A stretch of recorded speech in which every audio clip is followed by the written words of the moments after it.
కుబేరుడి కథను విన్నవారికి చదివిన వారికి ధనప్రాప్తి కలుగుతుంది. కుబేరుడు యక్షులకు రాజు, సిరి సంపదలకు దేవుడు. కుబేరుడి తండ్రి విశ్రవసుడు, తల్లి ఇలావిద.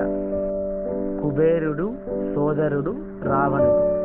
కుబేరుడు 1000 సంవత్సరాలు కైలాస పర్వతం వద్ద శివుడి కొరకు తపస్సు చేశాడు. శివుడు కుబేరుడి తపస్సుకు మెచ్చి ప్రత్యక్షం అవుతాడు. అప్పుడు పరమశివుడు కుబేరునికి సకల సంపదలకు దేవుడిగా వరమును అనుగ్రహించెను. తర్వాత కుబేరుడు విశ్వకర్మ చేత శ్రీలంకను బంగారం వజ్రాలతో నిర్మించి శ్రీలంకను రాజధానిగా చేసుకొని పరిపాలించాడు. తర్వాత రావణుడు కుబేరుడితో యుద్ధం చేసి లంకా నగరాన్ని ఆక్రమించాడు. కుబేరుడి పుష్పక విమానాన్ని, బంగారు రథాన్ని రావణుడు తీసుకుంటాడు. అప్పుడు కుబేరుడు లంకా నగరాన్ని వీడి కైలాస పర్వతం దగ్గర అలకాపురి అనే నగరాన్ని రత్నాలు, వజ్రాలు, బంగారంతో నిర్మించి యక్షులను, కిన్నరులను పరిపాలించాడు. సకల దేవతల సమక్షంలో శ్రీ మహావిష్ణువు కుబేరుడిని ధనానికి దేవుడిగా నియమిస్తాడు. దీపావళి రోజున లక్ష్మీదేవితో పాటు కుబేరుడిని కూడా పూజిస్తారు. ఎందుకంటే లక్ష్మీదేవి సంపదను కలిగి ఉంటుంది, కుబేరుడు సంపదలను పంచుతాడు. దీపావళి రోజున కుబేరుడిని పూజించడం వలన సకల సంపదలు కలుగుతాయి.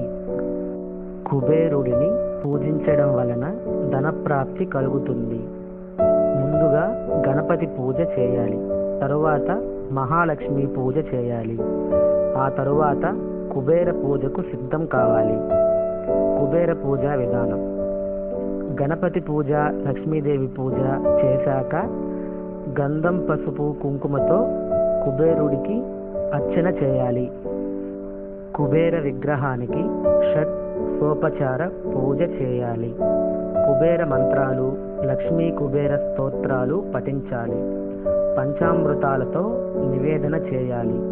దీపావళి రోజున కుబేర పూజ చేయడం వలన ధనధాన్యాలకు, సిరి సంపదలకు కొరత ఉండదని భక్తుల నమ్మకం.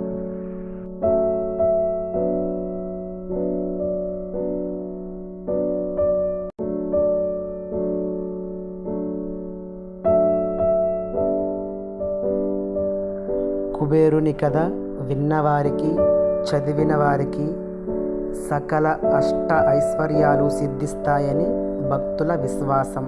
Thanks for watching. Please subscribe.